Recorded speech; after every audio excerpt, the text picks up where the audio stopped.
Bienvenidos todos a este diálogo libre. El día de hoy es un diálogo especial porque estaremos hablando de Juan Pablo Duarte y 10, que es nuestro padre de la patria. Y conmemorativo a su natalicio del día de hoy, invitamos a nuestros invitados especiales, son historiadores, Julio Valentín y Edwin Peña.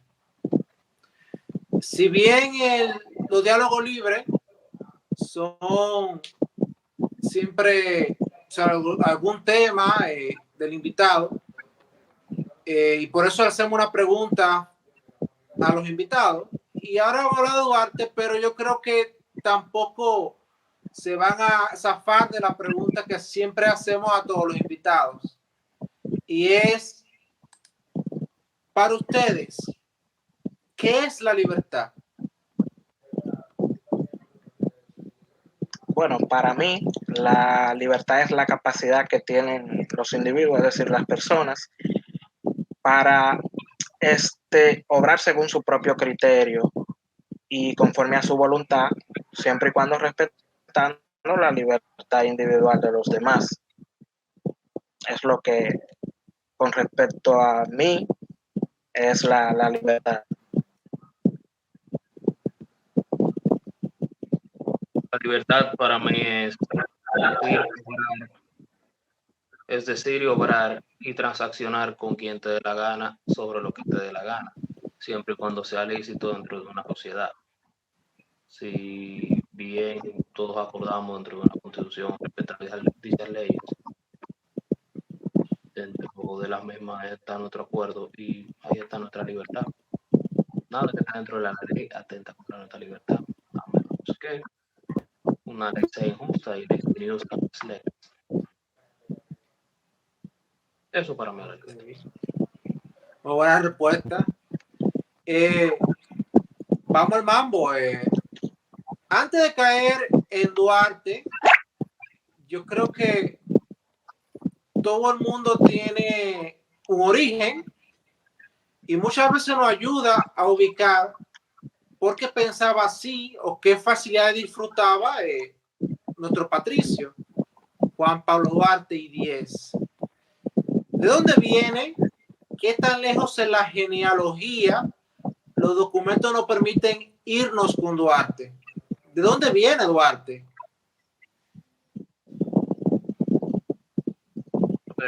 Duarte era un criollo. Duarte era criollo dominicano, hijo de ascendientes españoles, su papá español directamente, su madre criolla, pero descendiente de españoles por vía paterna. Los documentos nos permiten llegar por vía materna. Lo más lejos que los documentos nos llevan es 1749 y por vía paterna 1768. Es decir, que conocemos a través de los documentos quiénes fueron los padres de Duarte y quiénes fueron sus abuelos. Por vía paterna, su abuelo fue Manuel Duarte Jiménez y su abuela Ana María Rodríguez Tapia, por vía paterna. Por vía materna era entonces don Antonio Díez, español, nacido en Palencia, y doña Rufina Jiménez, nacida en El Ceibo. Duarte, según Juan Bosch, pertenecía a la pequeña burguesía de su época. Es decir, vivía una vida acomodada, dado los estándares de la época, y vivía cómodamente. Su papá, como pequeño burgués, le dio posiblemente las comodidades que podía darle una persona en su clase social y en su época. Sin embargo, y a pesar de todo, Duarte, a pesar de pertenecer a una clase acomodada, vivía en el barrio más pobre de la ciudad colonial. Recientemente Julio y yo analizábamos sobre ese tema y caímos en la cuenta de que quizás fue por practicidad, es decir, como Santa Bárbara, el barrio donde nació Duarte, estaba cercano al puerto, cercano al almacén de don Juan José, era práctico que él se mudara en ese lugar para ir rápidamente a su lugar de trabajo. Dale, Julio. Que sí, que si nos ubicamos en el almacén de Monfort también las atarazanas. Sí, Se pudiera considerar que para el siglo XIX las atarazanas ya no estaban habilitadas. no, no estaban habilitadas. Era un barrio arrabalizado. Y ahí era donde vivían incluso los cónsules, en esa parte. Por eso se le llamó durante mucho tiempo a esa zona de ahí la calle de los cónsules, porque los consulados estaban ahí. Es curioso, todo, ya sea aquí o en China, todo barrio porteño es malísimo, es sucio y cruza todo tipo de gente. Bueno, excelente. Entonces, la Tarrazana era la Tarrazana, Julio, era una área bien, o era un área como que comercial, pero no que de muy pudiente. Era un área comercial. Sí, bien es cierto que los puertos se mueven mucho dinero, no hay problema, pero también es una torre de Babel. Hay todo tipo de gente, todo tipo de cosas. Entonces, normalmente son aquí en China, un barrio porteño es sucio y bajo mundo. Las atarazanas eran el antiguo taller de barcos. Eso es lo que significa una atarazana, donde reparaban los barcos y se les daba mantenimiento. Ya le pregunté le pregunté a Edwin si para el siglo XIX todavía Entonces, en funcionaba. ese ambiente que trabajaba el padre de Duarte, que tenía un comercio, era. Sí, tenía un almacén. Bueno, el puerto todavía seguía funcionando en el siglo XIX, efectivamente. Y todo eso, pero ya para finales del siglo XIX, Santa Bárbara no era lo que era en la época de Duarte. Ya en esa zona se fueron colocando los consulados, de modo que se convirtió en una de las calles más bonitas y más limpias, porque era la calle donde comenzaban a vivir los agentes extranjeros o la representación o la delegación extranjera que venía al país.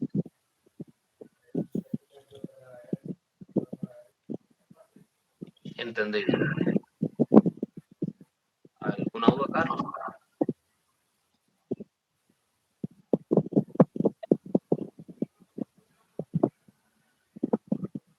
Entonces, Carlos, ¿tiene alguna otra pregunta? Lo que yo quiero tener un poco más claro es, ¿se puede decir que el papá de Duarte era una persona self-made, hecho a sí mismo, o él llegó de España tenía recursos, hombre? Bueno, el papá de Duarte es probable que no haya sido un hombre acaudalado, se hizo a sí mismo, y precisamente la gente que está cómoda en su país no sale. Si él salió fue a buscar, obviamente, nuevas oportunidades. Llega al país como comerciante con otros españoles, sobre todo catalanes, y se instala aquí, posiblemente con la intención de formar parte de la clase media. Y como era una zona muy rural, muy primitiva, se podría decir, le fue bien ante la falta de otros negocios de ese tipo.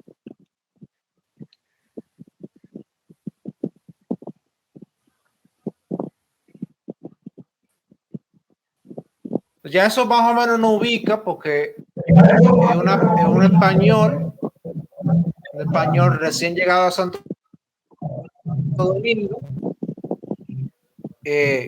hace riqueza, entonces conoce a la mamá de Duarte que sí es criolla, pero de padres españoles. Entonces ya eso nos va dando más o menos cuál es el ambiente. Ahora, ya que tenemos ese ambiente de que esa gente se juntaron, tenemos 26 de enero de 1813, el día que nace Duarte. ¿Qué estaba pasando en la colonia en ese año? Más o menos, ¿cuál era el contexto social de esa época, en ese año justamente? Bueno, en ese año, ya hacía 3 años que había resultado lo que podemos llamar el primer movimiento reaccionario en la isla. Para aclarar lo del movimiento reaccionario, que fue el movimiento de Juan Sánchez Ramírez, hay que tener en cuenta de qué es un reaccionario. Un reaccionario es una persona que busca restablecer un poder perdido. ¿Por qué? Porque la isla había pasado por mala administración de la corona española a manos francesas y los franceses duraron aquí unos 15 años. Entonces, ¿qué pasa? Se pierde el poder español y el poder establecido es el, el francés. Sánchez Ramírez busca volver a España con la guerra de Reconquista. Entonces te pongo de la siguiente manera. En ese contexto, un independentista fuera la persona, sería la persona liberal. Una persona pro-francesa sería la persona conservadora. Y el que quiere volver a España es el reaccionario. Entonces pasó un periodo que muchos lo conocemos como España Boba. Así Y era, es. bueno, el mismo Movimiento de abandono la que tenía, restauración. el mismo abandono que tenía la corona antes de la ocupación francesa, o peor.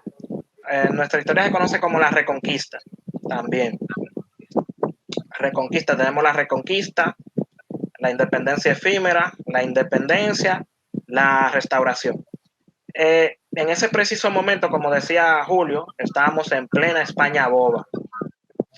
En plena España boba, es decir, habíamos regresado a la corona española. Ya no pertenecíamos a Francia, a la potencia francesa.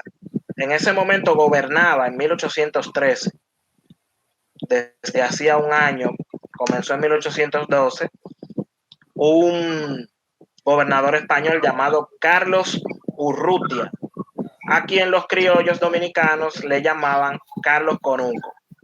Le llamaban Carlos Conuco. Le llamaban Carlos Conuco porque él era muy tacaño. Y él le decía a los dominicanos que siembren, que hagan conucos en sus patios, en sus pequeñas parcelas, para que ahí siembren los alimentos cotidianos o los sazones, es decir, las verduras y las especias que necesitaran para el diario vivir. El dominicano como que no le gustaba mucho esa idea y comenzó a burlarse de él diciéndole Carlos Conuco, porque imagínate, donde quiera que lo veían le voceaban Carlos Conuco. En esa misma época, Carlos Conuco comienza a gobierna desde 1812 hasta 1818. En esa época se da el registro de la primera caricatura de la que se tiene, de la que tenemos constancia en nuestros documentos. ¿Y por qué? Y tiene alguna relación con Carlos, que él estaba casado con una señora llamada Catalina, que era su sobrina. Cuando los dominicanos descubren eso, comienzan a difundir y a pegar pasquines en las paredes, dibujando de manera burlesca a Carlos Conuco y a su sobrina Catalina con pequeños diálogos en verso. La caricatura no se ha salvado, pero sí se han salvado, gracias a la tradición oral, los pequeños diálogos que los dominicanos de forma burlesca escribían para burlarse de Carlos Conuco. Duarte se cría en ese ambiente donde había relativa paz, pero una olla tremenda. O sea, Duarte estaba viviendo en una olla tremenda, pero él estaba cómodo, tenía por lo menos el pan de cada día porque su familia era acaudalada y acomodada.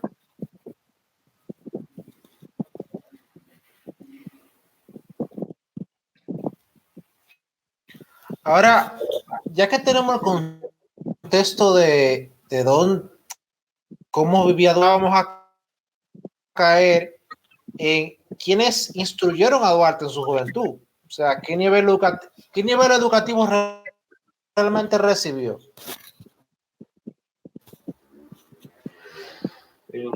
Eso, claro, antes de caer, mandaron Pepaña y eso, que vamos a Antes de que en te uno mandaran de esos, España, pero ¿qué nivel educativo recibió realmente? es que era tutoría que te daban en ese tiempo.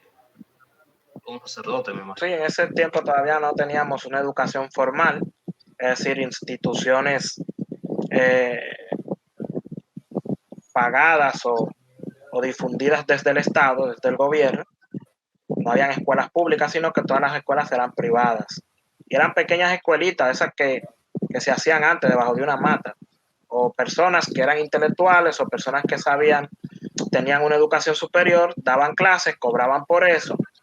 Durante la ocupación haitiana, por ejemplo, los intelectuales, la élite era haitiana, de modo que muchos enseñaban francés y enseñaban porque eran estudiados de Francia y enseñaban filosofía, entre otras cosas.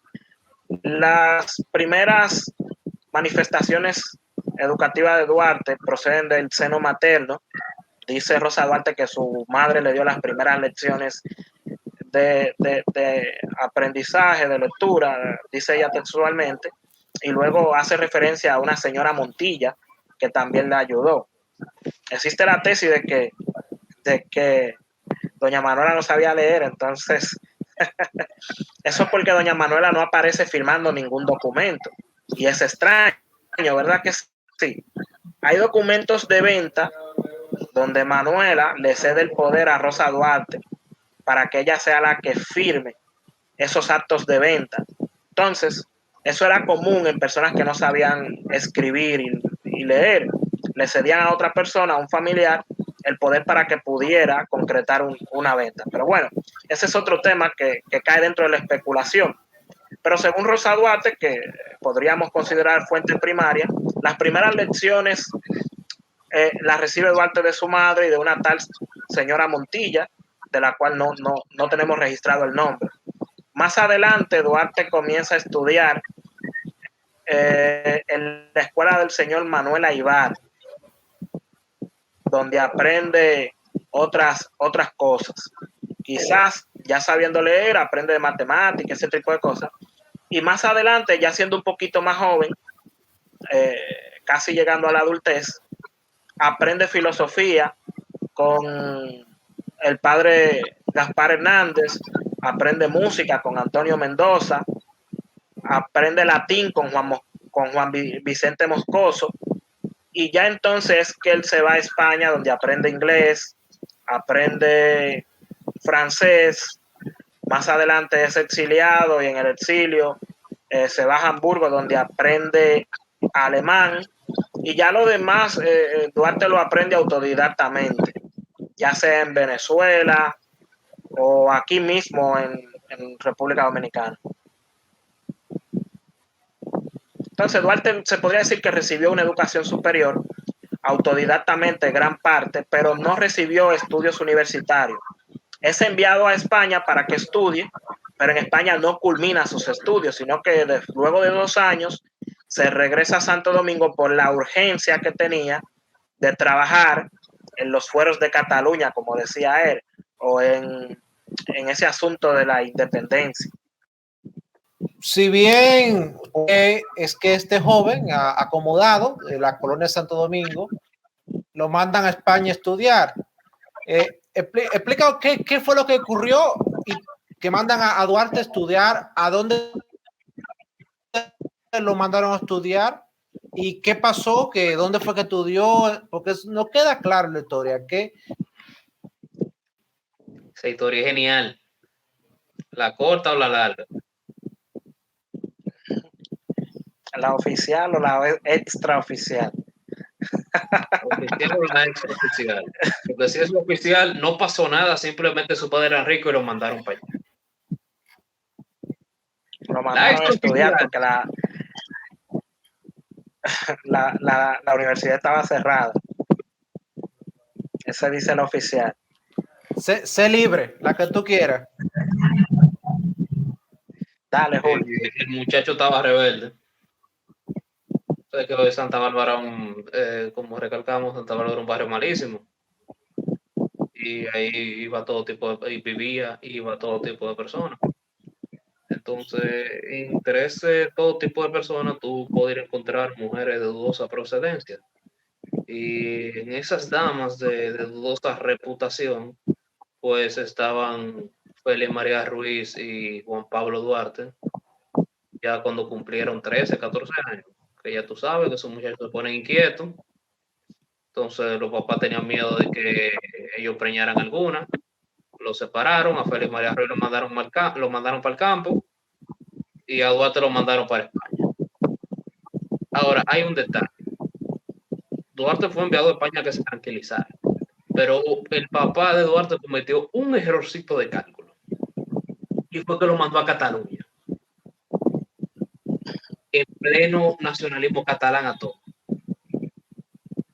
La guerra ese nacionalismo catalán, producto de la guerra de sucesión española, que fue cuando Carlos II muere sin descendencia. Ya tú sabes el ligazo que se armó. Entonces queda Cataluña y Aragón como si fuera un anexo. Más la industrialización de España, eso volvió a los burgueses catalanes a propiciar ese tipo de movimientos. La cosa radica en que entre medio de todo eso, Duarte estaba estudiando ahí y aprendió con un grupo de liberales, porque oye lo que pasa.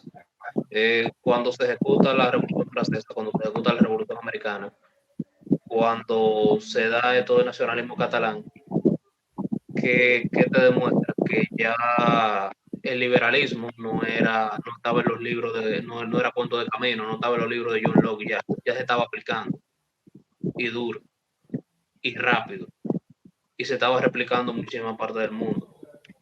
Estamos hablando de que ya para comienzo del siglo XIX ya estaba casi todos los pueblos americanos estaban emancipando. Lo mismo estaba tratando de pasar con Cataluña, pero sin éxito. Duarte aprendió esa vaina y cuando volvió para acá, digo, saludos, pa, ya estoy tranquilo, yo quiero tumbar el gobierno. Ve a ver qué tranquilidad le dio ese muchacho a tus padres. Así es, como dice Julio. Duarte, independientemente de las razones por las que Duarte haya sido enviado a España, el viaje lo marcó profundamente. Eso porque ya desde el viaje, o sea, en el mismo barco, ya Duarte está teniendo un encontronazo. Porque con el capitán del barco que lo lleva, que lo llama haitiano, Duarte se ofende y se revela como dominicano. Y él se va con eso en la mente y cuando llega a Estados Unidos, porque el barco va haciendo escala, él comienza inmediatamente a ponerse en contacto con la vida política de allí, a investigar, a tomar libros para saber cómo funcionaba el sistema político norteamericano. Luego va a Londres, Inglaterra, donde hace lo mismo, a Francia, y esos libros que él obtiene, se ve la necesidad de aprender inglés, de aprender francés para comprenderlo. Cuando llega a Cataluña, donde está ese auge de la revolución, coincide con el Zorro, pues ustedes se fijan, en ese preciso momento estaba el Zorro estudiando también en España. Son contemporáneos. El Zorro, Diego de la Vega, está estudiando allá mismo. Pero bueno. Se estaba dando de California a los Estados Unidos. Sí. Entonces, cuando Duarte regresa, que como dice Julio, viene con la intención de tomar el gobierno, hay alguien que le pregunta, Duarte, ¿qué fue lo que más te gustó de Cataluña, de Barcelona? Y dice los fueros y las libertades de Barcelona. Fueros y libertades que espero demos un día a nosotros. Muchos historiadores se habían preguntado a qué se refería Duarte con los fueros de Cataluña. Y sucede que Emilio Rodríguez de Morís, investigando el asunto, dio con algo bastante interesante. Ajá.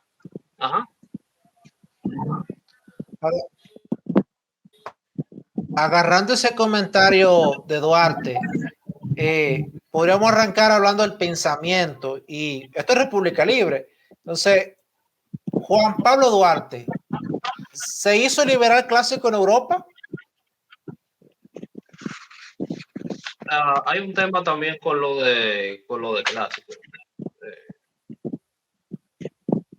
Sí, Duarte, si bien hoy día se le llama liberal clásico en ese tiempo, pero en ese tiempo no simplemente eran liberales. O tú eras liberal o tú eras realista. Exactamente. Tú eras republicano o monárquico. Así que podemos No, decir que claro, claro. Es para Duarte ubicar a la gente hoy en día, tú ves. Se hizo liberal en Barcelona. Sí, Podemos aplicar indudablemente, el pero liberalismo de Duarte al nacionalismo catalán. sí. Dale. Fíjate que el papá de Duarte, cuando Boyer toma posesión de la totalidad de la isla, los catalanes que vivían aquí, los extranjeros, como que firman una petición o una, tú sabes que la constitución haitiana no le permitía a los extranjeros, a los blancos, tener propiedades, ese tipo de cosas. Entonces los blancos firman como una especie de solicitud a la que el papá de Duarte se niega a firmar. O sea, el papá de Duarte como que no estaba muy de acuerdo con la ocupación de los haitianos. Es probable que Duarte haya recibido desde allí, desde el seno paterno, esa clase de ideología, pero por lo menos la nacionalista. La liberal, como decía Julio, indudablemente vino de Europa, porque si ustedes se fijan, se puede hacer un paralelismo entre el proyecto de constitución de Duarte y el proyecto de constitución de Cataluña. Es prácticamente lo mismo. Duarte lo que hace es cambiarle Cataluña por República Dominicana. Y los catalanes a ese proyecto de constitución le llaman fuero. O sea, que cuando Duarte decía los fueros y libertades, se estaba refiriendo a la independencia, es decir, a esa sed de independencia que también tenían los catalanes. La Constitución de Cataluña, que la tengo aquí, en su primer artículo decía, la nación catalana es la reunión de los pueblos que hablan el idioma catalán. Veamos lo que dice la Constitución o proyecto de Constitución de Duarte en su primer artículo.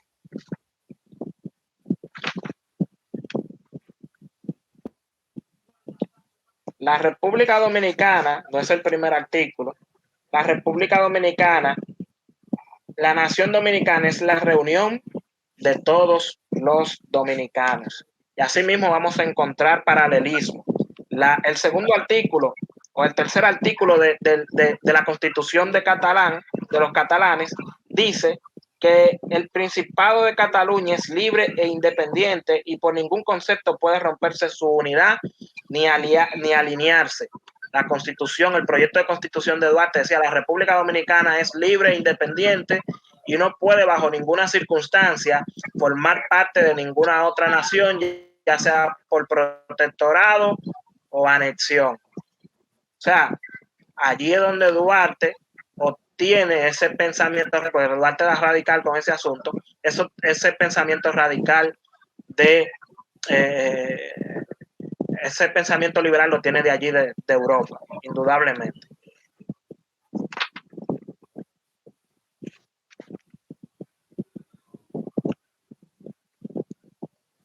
Entonces, siguiendo con el pensamiento de Duarte, evidentemente hay un sinnúmero de temas que siempre vienen al caso, o sea, de que realmente qué pensaba Duarte, porque a veces uno siente que del Estado, incluso del Instituto Duartiano, tiene más un meme de Duarte o un santo a cual rezarle, pero yo siento como que no se profundiza realmente qué pensaba Duarte de diferentes tópicos, como lo político, lo administrativo del Estado, la economía, la religión, la política exterior y claro, nuestro vecino país, Haití. Entonces, en documentos que se puede sacar de Duarte? O sea, sabemos que sí, el asunto de la independencia, el asunto de los fueros de Cataluña, pero ¿cuál era para tocar el tema más picante que el tema de los haitianos. Vamos a empezar por ahí. ¿Qué Duarte pensaba realmente de los haitianos? Para tumbar estos memes y esto, todas estas cosas. No, Duarte admiraba a los haitianos. Se lo dice a Serra en una ocasión, porque él dice que los haitianos han luchado por su supervivencia, por mantener su unidad y por mantener su independencia. Todo lo que han hecho hasta ese momento, decía Duarte, era prácticamente para mantener la independencia. Y quizás creía que nosotros debíamos imitarlo en ese aspecto. Los haitianos es muy raro tú ver, aunque hay algunos historiadores que dicen que sí, de que queriendo protectorado, anexión. De anexión no se habla en la historia haitiana, aunque sí hay pruebas quizás de algún protectorado, pero bueno, ese es otro tema. Duarte como que admiraba esa forma de los haitianos, esa determinación por mantener su independencia. Incluso la necesidad de mantener esa independencia es lo que lo lleva a ellos a ocuparnos. Entonces, Duarte con respecto a los haitianos no tenía ningún problema más allá de que tú en tu lado y yo en el mío. y O sea, se vio República Dominicana un país, Haití otro. esa supervivencia también se vio. eh, esa desesperada necesidad de sobrevivir se vio con la construcción de la Ferrier, la citadel de la Ferrier, y también se vio con la ayuda de Fabre y FARC a los restauradores. Sí. Porque En más de una ocasión los haitianos colaboraron con la República Dominicana. Precisamente porque los haitianos entendían que la supervivencia de Haití dependía también de cómo estuviera el gobierno dominicano. Entonces a Haití no le convenía que una nación esclavista, que una nación, una potencia como España, tuviera el territorio de al lado como parte suyo o una potencia esclavista de cualquier otro tipo. Por eso, por lo regular, evitaba, ¿verdad?, que este tipo de cosas se dieran. Era como que mi supervivencia o mi independencia depende de quién esté gobernando en la República Dominicana.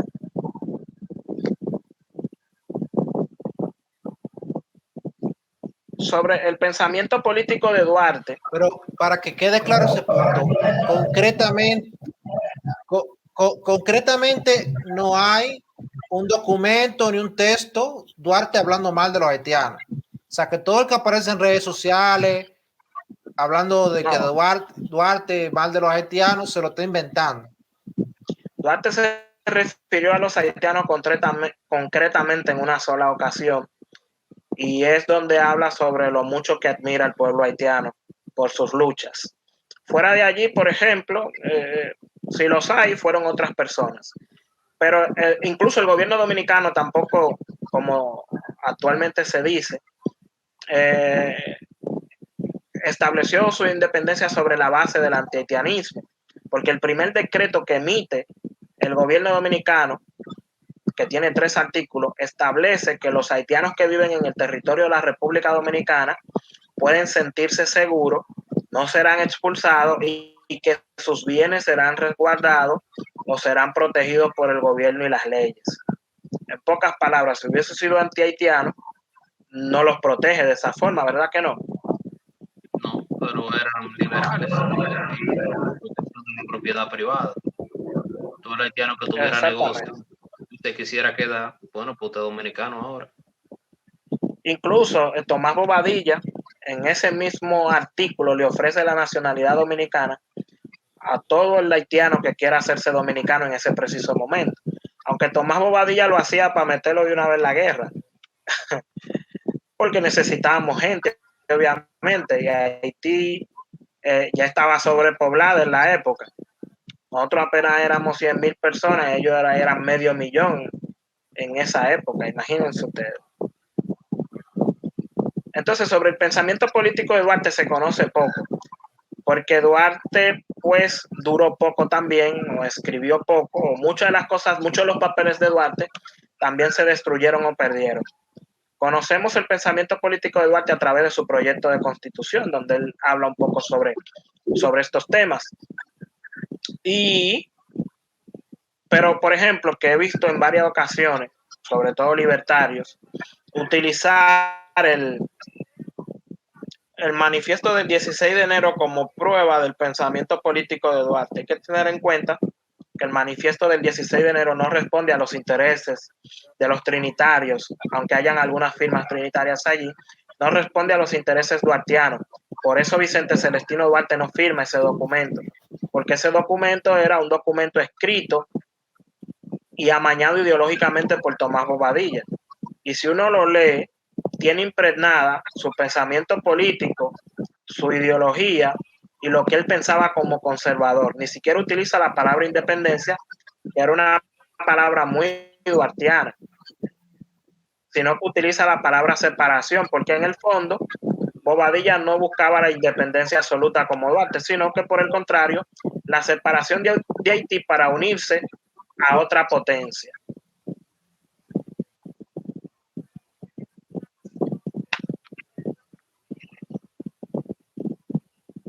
Muy interesante, porque siempre se comenta de ese documento en enero, pero como concretamente tú dices, bueno, qué raro que si eso era el pensamiento de Duarte, ¿por qué no lo firma Celestino Duarte?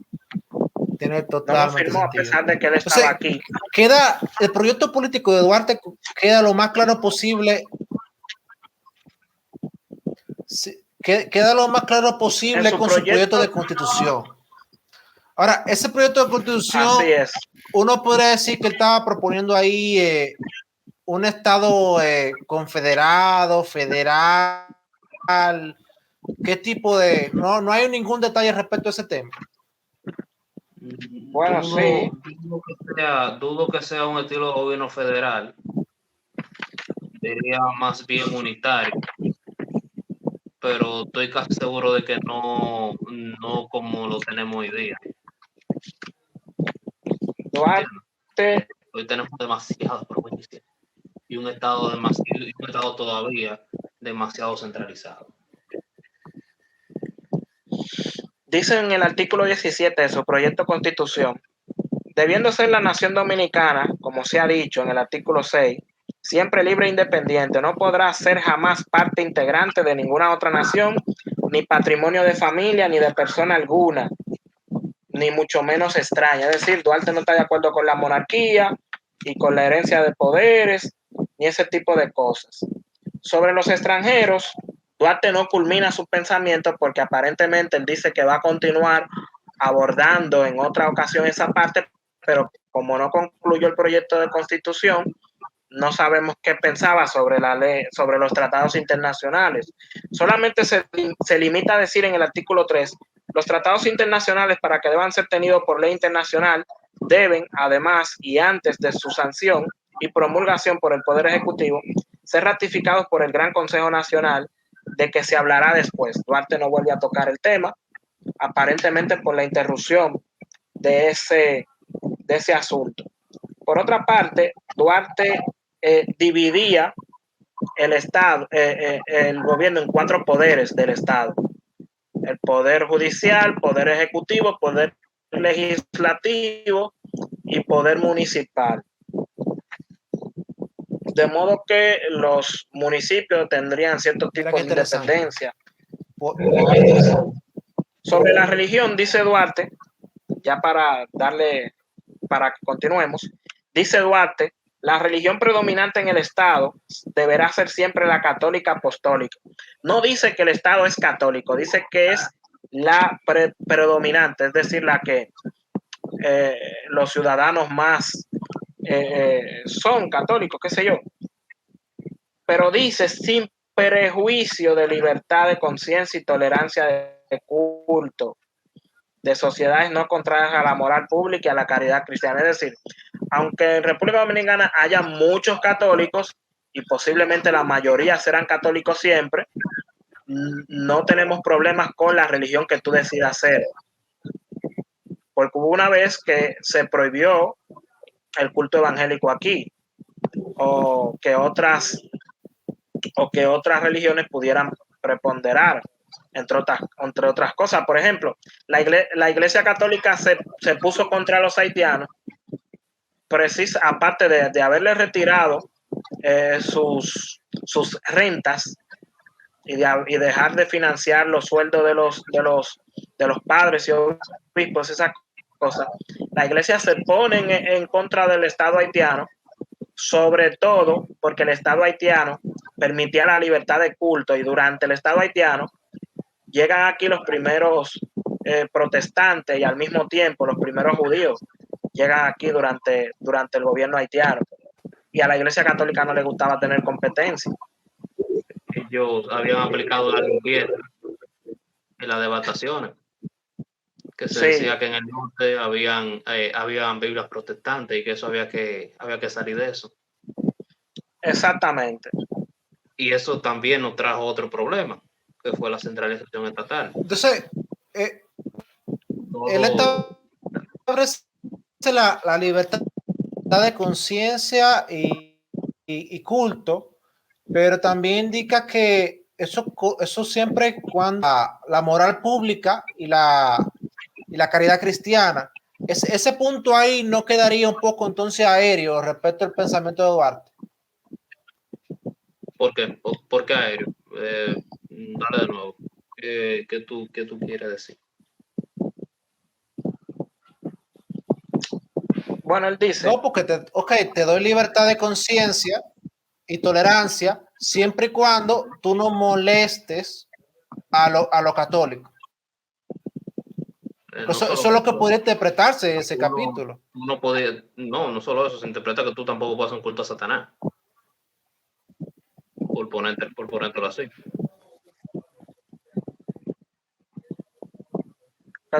Que tu religión no venga a Sara, eso es lo que él prácticamente está diciendo. Mientras tu religión no moleste, porque por ejemplo hay religiones que son hostiles unas con otras. Por ejemplo, usted puede ser judío, mientras tanto usted no busque la manera de molestar a los cristianos, de la misma manera los cristianos no pueden molestarte a ti. Por eso te lo dice sin prejuicio de la libertad de conciencia y tolerancia de los cultos de la sociedad no contraria. Es decir, oye lo que dice Duarte para que se entienda bien. Sin prejuicio de conciencia y tolerancia a los cultos y sociedades que no son contrarias a la moral pública y a la caridad evangélica. Es decir, usted tiene su religión, pero si la religión no es agitadora o no molesta a la gente, todo bien. Hay muchísimas religiones pacíficas, pero hay otras que suplantan, que van con ideas proselitistas. Por ejemplo, el Islam. Es probable que Duarte no incluya el Islam en ese copo. El Islam, tú le das un pedazo y al rato, ¿verdad? Tiene ese lado convertido si no preguntarlo a España, tiene ese lado convertido en un estado. Por eso que estoy poniendo el dedo en ese punto. Ahí queda un espacio interpretativo importante. Por ejemplo, el judaísmo no tendría problema porque el judaísmo es por nacimiento, no por conversión. Aunque tú puedes ser prosélito, ese tipo de cosas, el judaísmo no le interesa convertirte. El Islam sí, el Islam es la competencia más grande del cristianismo. Por eso dice Duarte, la predominante debe ser ahora, la católica. Tocamos ya el tema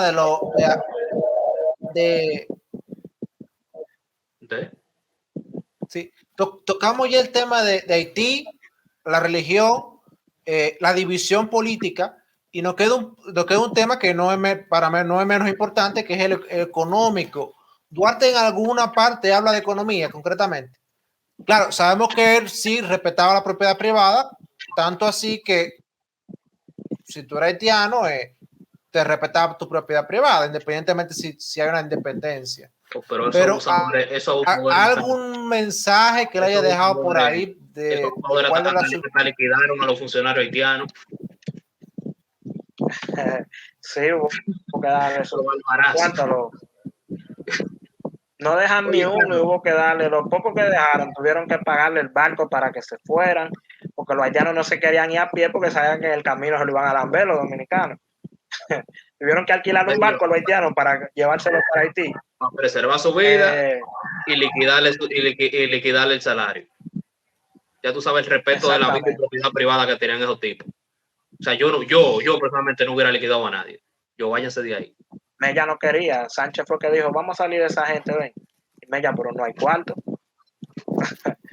8,000 y pico de pesos fueron, o 6,000, no recuerdo, Julio, 6 u 8,000, nosotros hablamos de eso una vez, fueron lo que... Pero bueno, el caso es que Duarte sí, por ejemplo,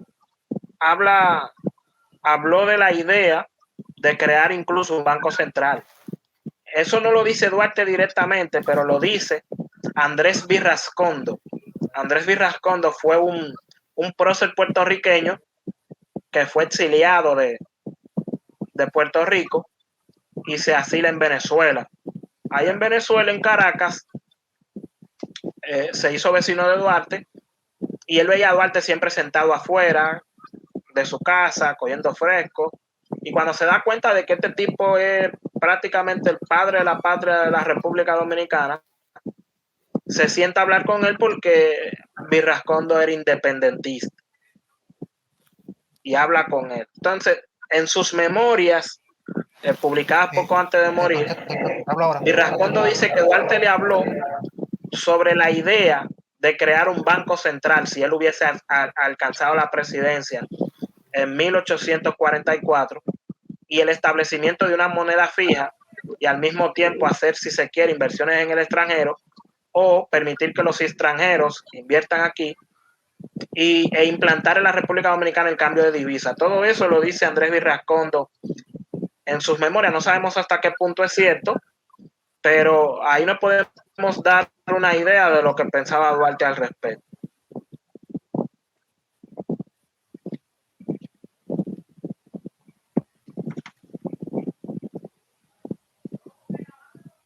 Bueno, vamos a darlo por cierto. ¿No? Si realmente conoció a Duarte y está ahí en un documento, por lo menos es algo. O sea, porque hay mucha gente que coge el documento de enero del 44 para tratar de ahí de hacer un puente de qué es lo que Duarte opinaba de economía.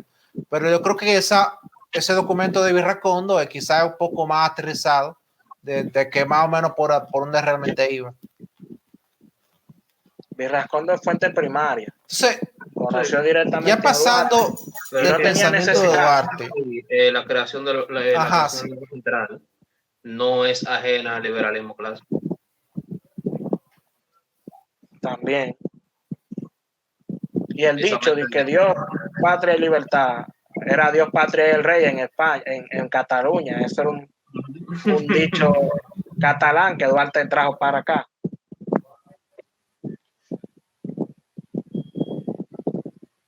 Pero dale, Carlos.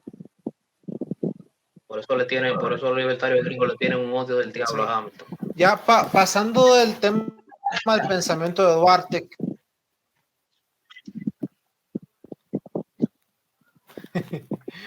Pasando del tema del pensamiento de Duarte, que aquí yo creo que hemos dejado muy claro varios puntos que yo entiendo que son importantes y que le vamos a sacar su diferente corte para que la gente sepa realmente qué pensaba Duarte.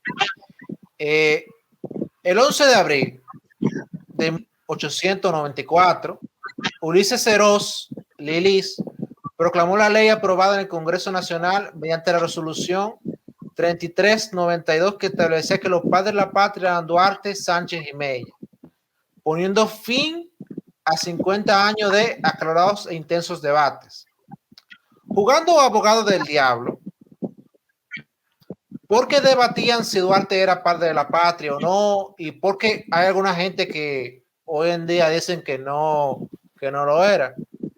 O sea, ¿cómo ellos sostienen esa narrativa y por qué esa narrativa no es correcta? Porque sí, Juan Pablo Duarte es, sin lugar a dudas, el padre de la patria.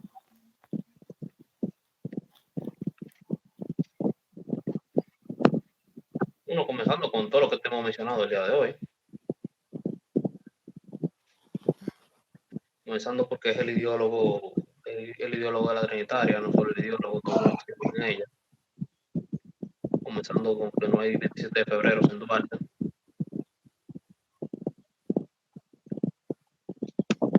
sentido de Duarte no es una idea. Duarte no fue un tipo que se quedó en el exilio y punto. Duarte sí estuvo aquí activamente. Duarte sí peleó.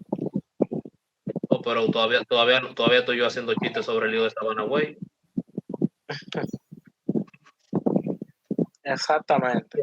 Duarte se enfrentó a Santana porque Santana dejó abandonado a Duvergén Asua, llevándoselo él sin camisa.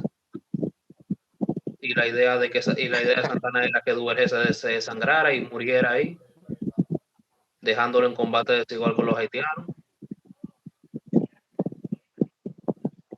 Le salió corriendo al general Sufrón Santana.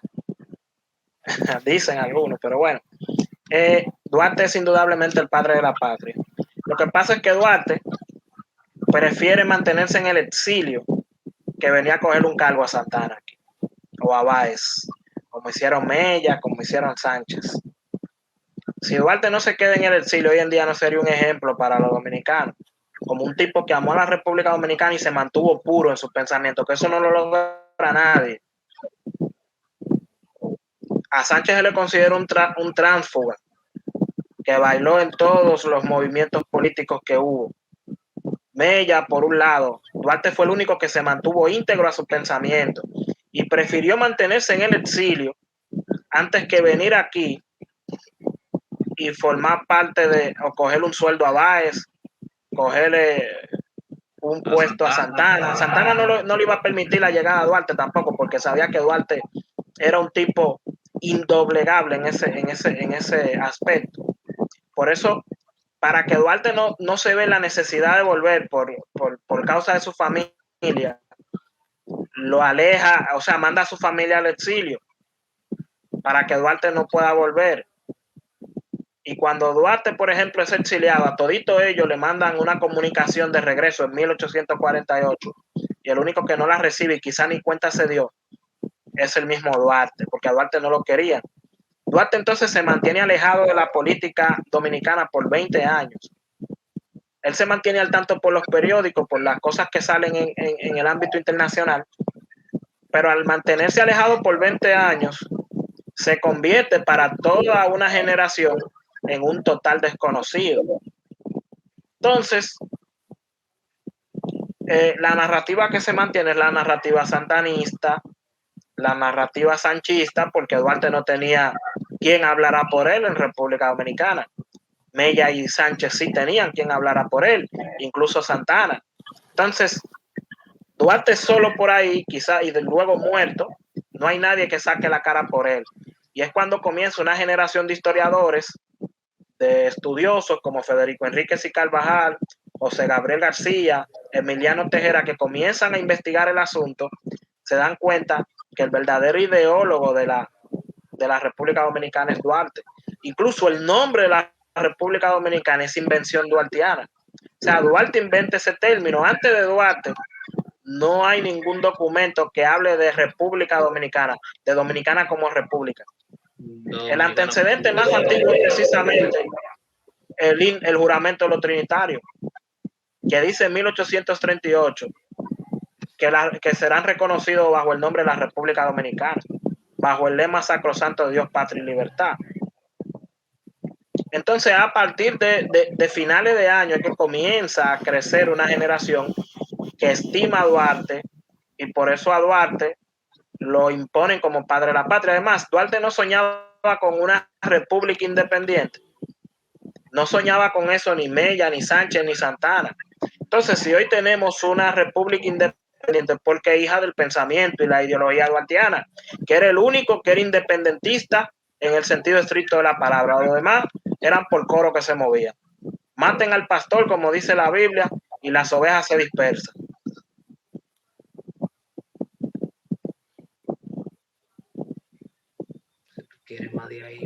Ahora, ya que queda claro ese punto, ya va una valoración personal de ustedes. ¿Cómo ustedes califican el esfuerzo humano, material, tanto en la independencia como en la restauración? O sea, ustedes dirían, ese pana se entregó todo lo que tenía, o realmente él aportó lo que sí podía aportar, pero quizá tampoco fue que se desbarató haciendo eso.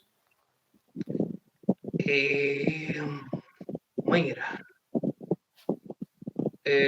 podemos hablar de la vida de Duarte, ¿no, Edwin? Que prácticamente la familia Duarte y Dien, la mayoría del tiempo no tuvo en olla. Ellos tuvieron en olla, creo que fue después de la restauración. Porque si bien Duarte lapidó su herencia en vida, la lapidó en el proyecto independentista, en el proyecto de restauración también lapidó el patrimonio familiar para lo de la restauración. Y es verdad que esos tigres cayeron en olla feo.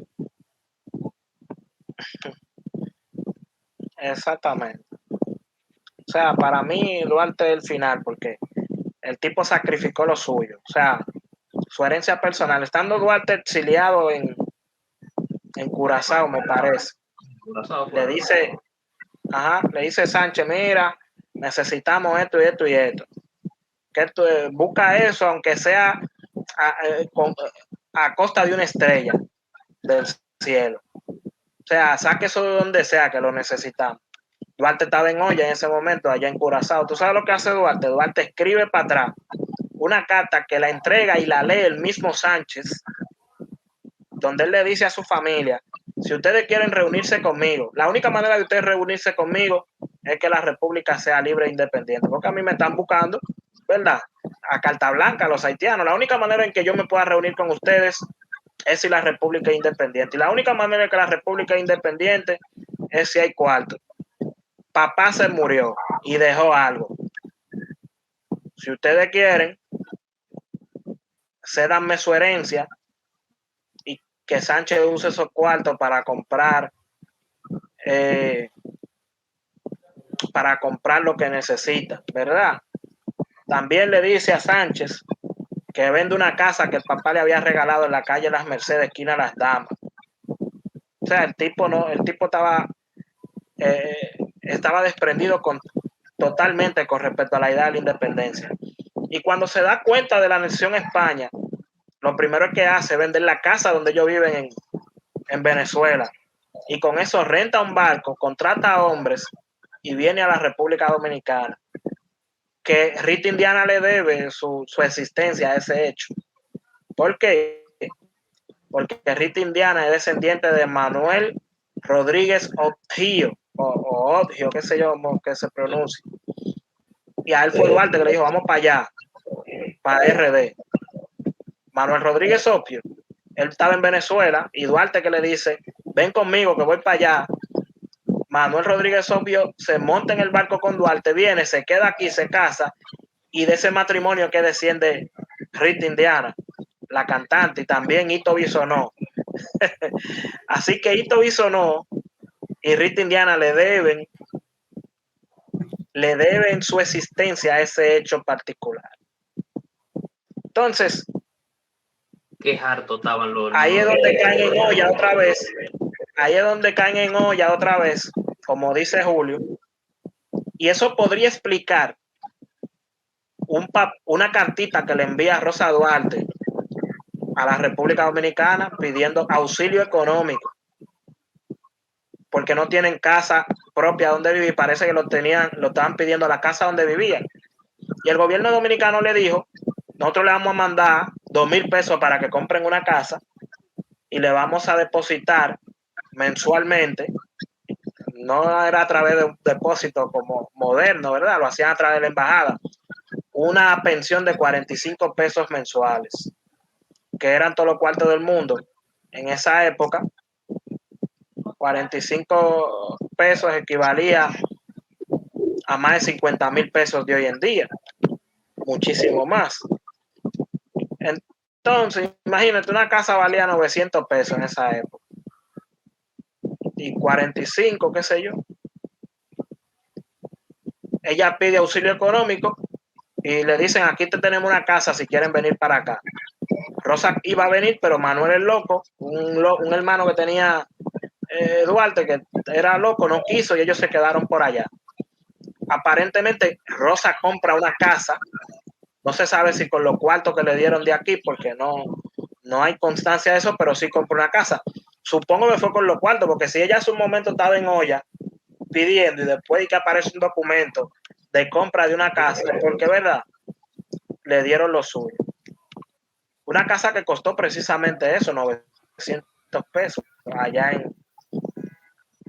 en Venezuela, que fue la última casa donde vivieron ellos. No fue la casa donde murió Duarte, esa la vendió él. Y vivieron alquilados ahí mismo. Es otra casa que ellas ocupan más tarde. Las dos hermanas que le sobrevivían.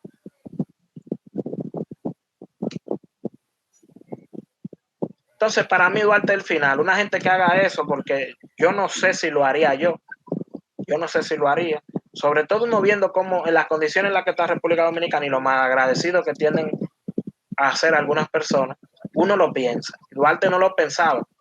Aún habiéndolo expulsado, aún no habiéndolo querido, sigue pensando en la República Dominicana y ofrece lo suyo. Los restauradores, cuando Duarte llega, la influencia de Duarte fue tan fuerte y tan grande que se asustaron y ellos ya tenían el pastel repartido, los restauradores, y no querían a Duarte porque sabían que Duarte le iba a robar la popularidad. Incluso los españoles que no habían atacado a ninguno de los restauradores directamente atacan a Duarte. Dice, Duarte viene de último en un periódico que se cree que fue Manuel de Jesús Galván que lo escribió, porque nunca, se mantuvo anónimo. Duarte viene de último y ya di que él es el jefe. Ya di que él sí, cuídense que él quiere la presidencia. Es por eso que los restauradores mandan a Duarte para el exilio. Y ahí Duarte se decepciona completamente de la República Dominicana y se niega a volver.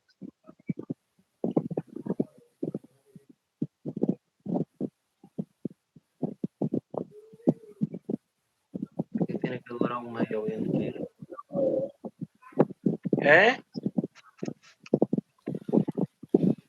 Ahora, hablando del exilio, cada cierto tiempo Duarte estaba en el exilio y esto siempre es un motivo siempre de comentario, o sea, cómo él se mantenía en el exilio. Él montaba un negocio donde él estaba y qué es lo que él hacía.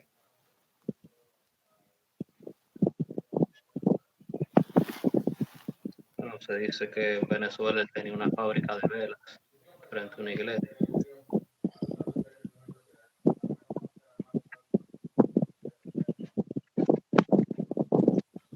Sí, efectivamente, Duarte tenía una fábrica de velas y Duarte vivía enfrente de una iglesia, o sea, el tipo era un visionario para los negocios. Dice Meriño que Duarte vivía vendiendo crucifijos y velas en Venezuela, pero coño, frente de una iglesia, vendiendo crucifijos y velas, tú sabes que te va a ir bien. Claro. De eso subsistía Duarte allá en Venezuela. Aunque él vivió también de la pesca. Y Duarte aparentemente, Duarte tenía planes de retirarse de la política.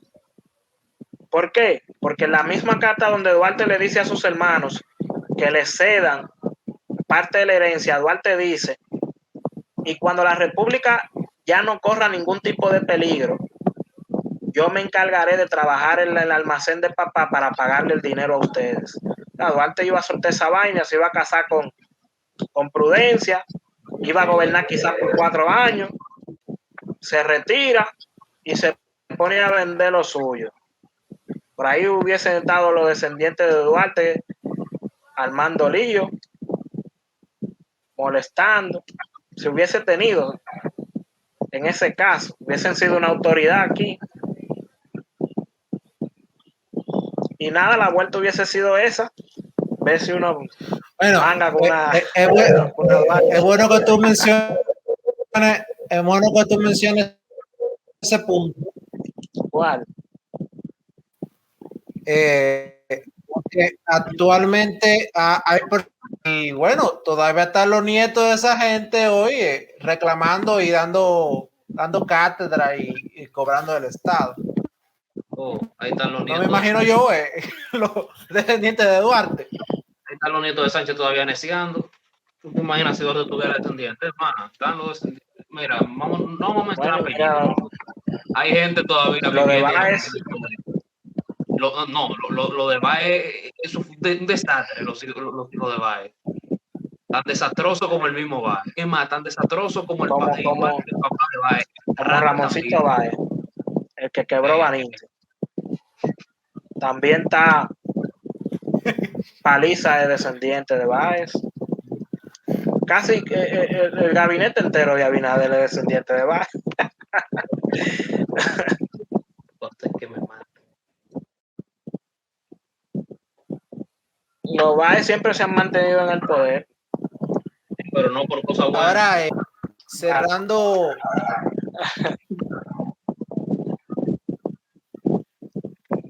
Ahora, para ir cerrando, y me gustaría hacerle una pregunta.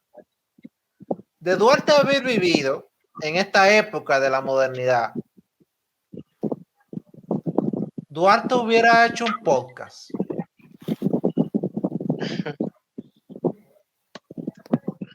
El DH. Duarte hubiera hecho un podcast. No sé, quizá Duarte hubiera tenido una empresa de publicidad. Seguramente. Y hubiera utilizado hubiera puesto $20 en Instagram para poner flyers sobre la filantrópica y ese tipo de cosas. Duarte era un tipo vanguardista. Es probable que Duarte tuviera un podcast. Es muy probable que tuviera su propio partido, hubiese usado las redes para difundirlo. Conociendo los Crítico del gobierno. conociendo los tercos que él no hubiera cogido un peso a la Junta. Ni tampoco lo hubiese aceptado de un pacto de que con Lionel, con Abinader, con ninguno de esos tigres. Duarte no hubiese cogido un pacto con ninguno de esos tigres, porque el pacto ese de Bobadilla fue Mella. Entonces, que lo metió en el coro, pero ya era porque Duarte, ustedes no lo ven de que Duarte haciendo podcast, ustedes no lo ven.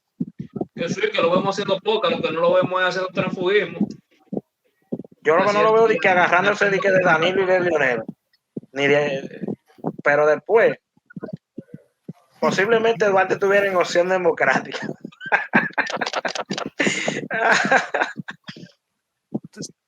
Pero no, Duarte también era demasiado radical con ciertas cosas.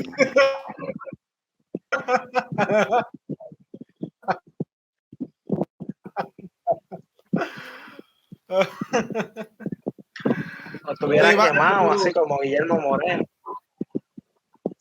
No, Duarte hubiera matado a Guillermo hace rato. Nada, señores,